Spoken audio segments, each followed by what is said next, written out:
रायलायबावबाय सातथासोआव रायलायनानै ओमफ्राय बिदिनो 8थासोआव बिदिनो मोदोमाबो खबजोब्बाय नागिरनानै ओमफ्राय हमनानै बिदिनो डाइरेक्ट ओमफ्राय लांफिननाय ओमफ्राय हस्पिटालाव लांफिननाय लोगो लोगो हस्पिटालनिफ्राय हाला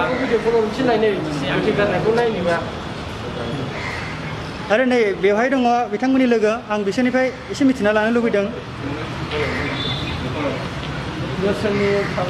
दे नोंथांमोना एसे फोरमायना होनाय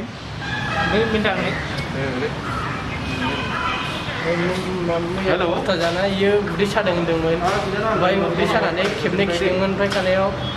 ओमफ्राय बिदिनो मोनायाव आरो बियो बिसिनायाव ओरै बेलथायबाय थादोंमोन ओमफ्राय जोङो